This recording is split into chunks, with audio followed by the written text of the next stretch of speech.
Dear students, myself Dr. Leena Garg from Guru Gobind Singh Government Polytechnic, Chika.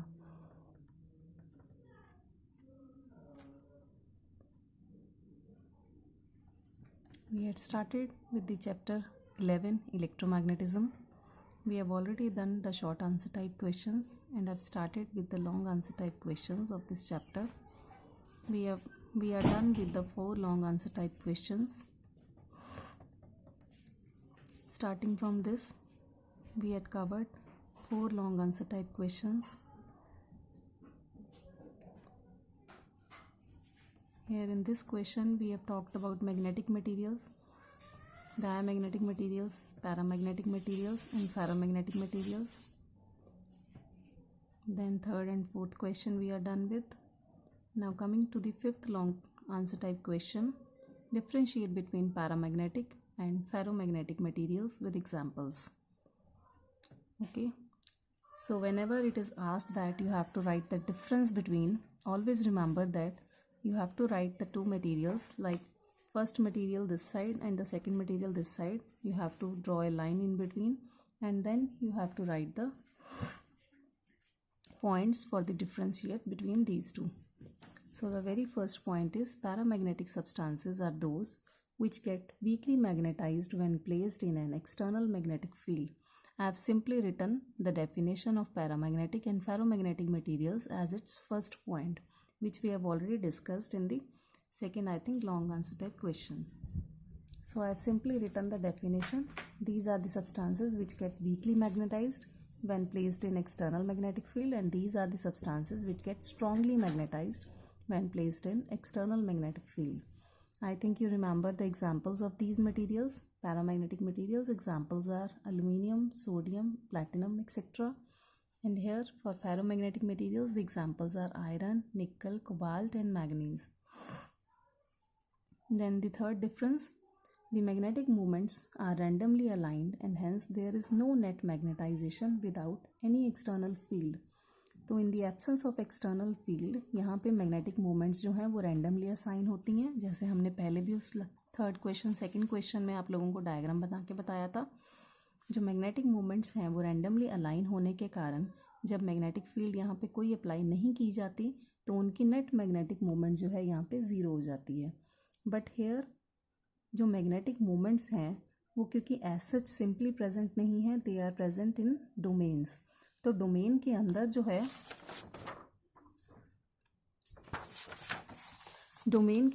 है magnetic moments जो हैं वो aligned हैं, जिस वजह से यहाँ पे these materials possess permanent magnetic moments even in the absence of electrical magnetic field. Let me elaborate this point.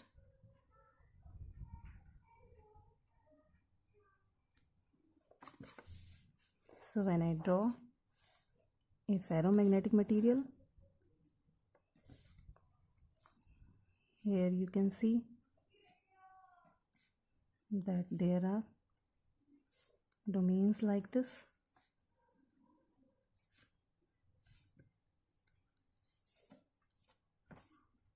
And the magnetic moments are like this.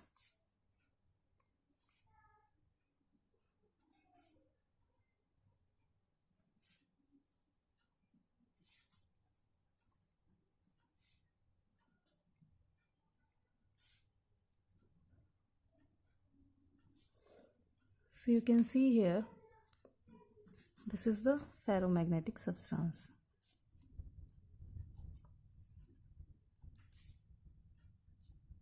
Or ferromagnetic material.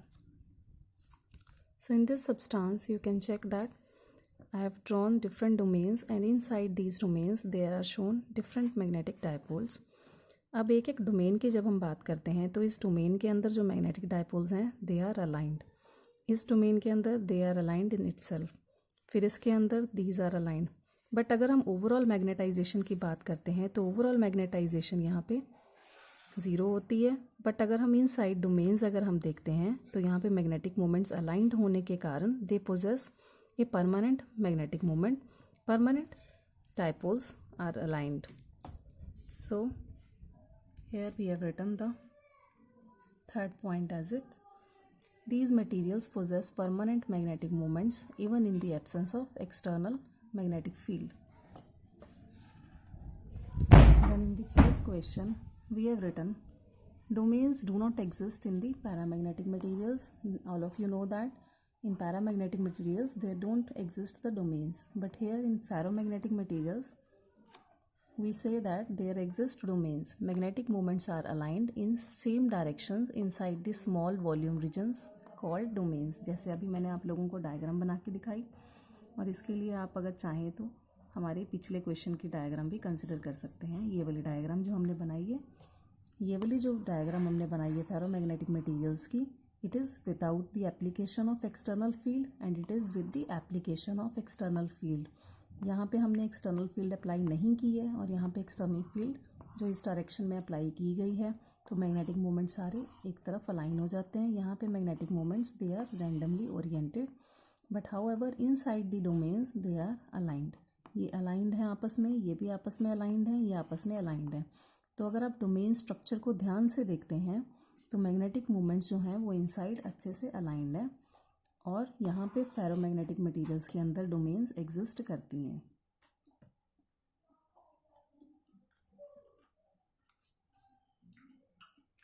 So this is the fourth point. Then fifth one is when a magnetic field is applied, all the dipole moments are aligned in the direction of the field. यहाँ पे भी same है, जब magnetic field हम apply करते हैं तो dipoles align कर लेंगे अपने आप को, बट अब यहाँ पे जो डायपोल्स हैं they will align themselves into the domain. यहाँ पे मटेरियल के अंदर जो है वो मैग्नेटिक डायपोल्स अपने आप को अरेंज करेंगी, और यहाँ पे ये डोमेन्स के अंदर अपने आप को अरेंज कर लेंगी in the direction of magnetic field. Then the sixth point is these materials show weak attraction in the magnetic field. Paramagnetic materials जो हैं वो वीक अट्रैक्शन शो करते हैं जब हम इनको मैग्नेटिक फील्ड में रख देते हैं, जबकि फेरोमैग्नेटिक मटेरियल्स जो हैं they show strongest attraction in the magnetic field. तो ये स्ट्रांगली अट्रैक्ट होते हैं in the presence of magnetic field. Then these materials are not used for making permanent magnets. जो पैरामैग्नेटिक मटेरियल्स हैं वो परमानेंट मैग्नेट बनाने के काम नहीं आते, जबकि फेरोमैग्नेटिक मटेरियल्स जो हैं वो परमानेंट मैग्नेट्स बनाने के काम आते हैं। परमेबिलिटी हम ऑलरेडी डिस्कस कर चुके हैं, पैरामैग्नेटिक मटेरियल्स की ग्रेटर देन 1 होती है, जबकि फेरोमैग्नेटिक मटेरियल्स क्योंकि ये बहुत स्ट्रांगली अट्रैक्ट होते हैं in the presence of magnetic field, तो इनकी परमेबिलिटी की जो वैल्यू है वो बहुत ज़्यादा होती है, it is much greater than 1। So with this we finish our fifth question, the difference between paramagnetic and ferromagnetic materials. बेटा ये लॉन्ग आंसर टाइप क्वेश्चंस है, तो कम से कम ये आप लोगों को 8 मार्क्स के क्वेश्चन के लिए आएगा पेपर में। अगर ये लॉन्ग में आता है तो आप लोगों को 8 नंबर के लिए 8 पॉइंट्स लिखने ज़रूरी हैं, so that you can get the full marks. Afterwards the sixth long question is what is electromagnetic induction, give its application along with its working. Electromagnetic induction हम ऑलरेडी क्वेश्चन 2 में short answer type question के अंदर already हम लोग discuss कर चुके हैं। I hope you remember what is electromagnetic induction. This is the question number 2 short answer type question, define electromagnetic induction with example. तो यहाँ पे हम लोग ऑलरेडी ये सब एक्सप्लेन कर चुके हैं, तो यहाँ पे अब लॉन्ग आंसर टाइप क्वेश्चन में इसको एक्सप्लेन करते हुए I will not go in D, मैं आपको ऊपर से इसका ओवरव्यू दे देती हूँ so that you get it. Okay, fastly let us start with electromagnetic induction. The induction of an EMF by a process in which a conductor is placed stationary and magnetic field associated with it is varied. यहाँ पे conductor को हम stationery रख रहे हैं और magnetic field जो है इस कंडक्टर के साथ एसोसिएटेड जो मैग्नेटिक फील्ड है उसको वेरी किया जा रहा है, या फिर magnetic field is stationary while moving a conductor is called electromagnetic induction. तो जो इंडक्शन ऑफ एन ईएमएफ जो जनरेट हो रही है जब हम कंडक्टर को स्टेशनरी रख रहे हैं, मैग्नेटिक फील्ड को चेंज कर रहे हैं, या फिर अगर हम मैग्नेटिक फील्ड को स्टेशनरी रख रहे हैं, हम कंडक्टर को मूव कर रहे हैं, तो ऐसा करने पे जो भी ईएमएफ जनरेट हो रही है, इंड्यूस हो रही है, उसको हम बोल रहे हैं induced EMF, and this phenomena is known as electromagnetic induction. This was discovered by Michael Faraday and is also known as Faraday's law of electromagnetic induction.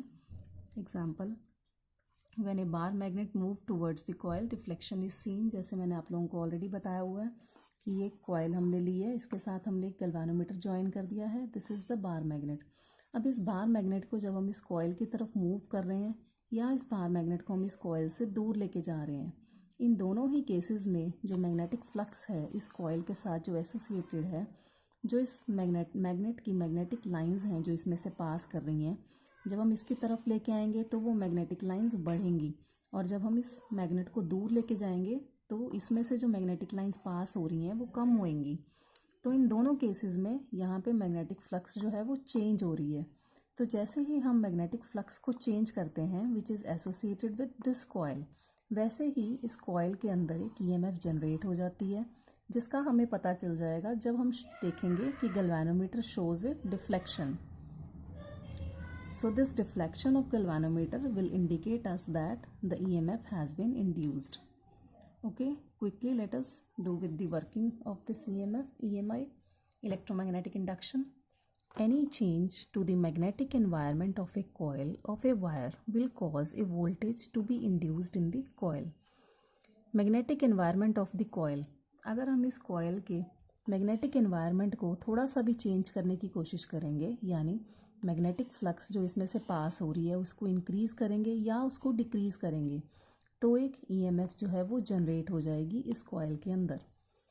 And if the coil is closed current will flow, तो current इसके अंदर flow करना शुरू कर देगा, जो हमें galvanometer से पता लग जाएगा।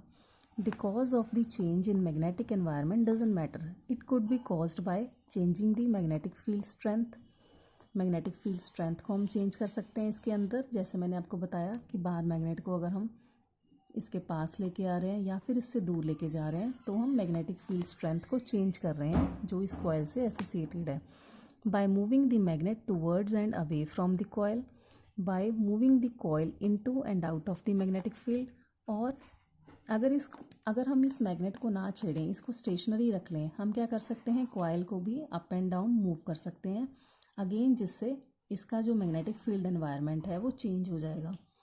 थर्डली हम लोग क्या कर सकते हैं, by moving the bar magnet towards and away the coil, by moving the coil into and out of the magnetic field, और by rotating the coil relative to the magnetic field. हम इस magnet को यहीं पड़ा रहने दें और इस कॉइल को इस तरह से घुमाना शुरू कर दें, तब भी क्या होगा, इस मैग्नेट के अंदर से जो मैग्नेटिक लाइंस इसमें पास कर रही हैं they will go on change. तो जैसे ही मैग्नेटिक फ्लक्स इस कॉइल के अंदर चेंज होगी तो यहाँ पे जो ईएमएफ है वो इंड्यूस हो जाएगी। तो हम 3 तरीके से यहाँ पे ईएमएफ इंड्यूस कर सकते हैं। पहला मेथड है कि हम मैग्नेट को मूव कर रहे हैं, दूसरा है हम कॉइल को अप एंड डाउन मूव कर रहे हैं, थर्ड वन हम कॉइल को round by rotating the coil relative to the magnetic field, तो कॉइल को हम राउंड मूव कर रहे हैं। इस तीनों तरीकों से हम क्या कर रहे हैं, मैग्नेटिक फ्लक्स को चेंज कर रहे हैं।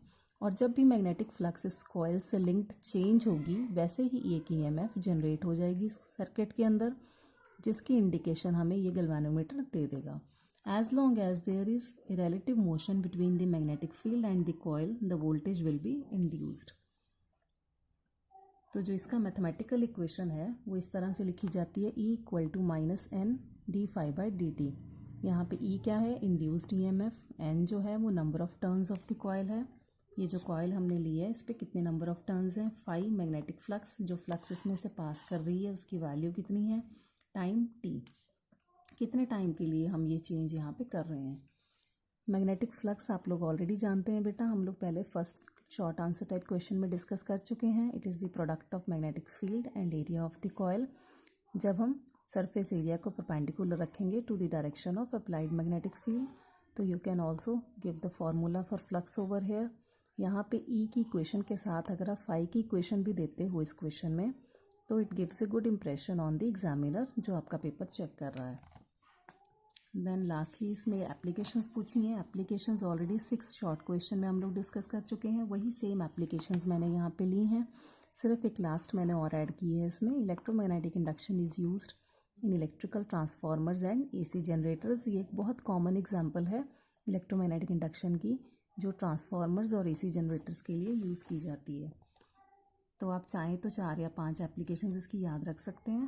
With that we have finished our chapter and these are some of the references जिसको लेते हुए मैंने ये क्वेश्चन एयर सॉल्व किया है। इसके क्वेश्चन आंसर्स मैंने यूज़ किए हैं। सबसे पहले तो learning text booklet of diploma first year students which was published by HSBT in January 2019. Then other the web links which I have used while preparing this document. Thank you.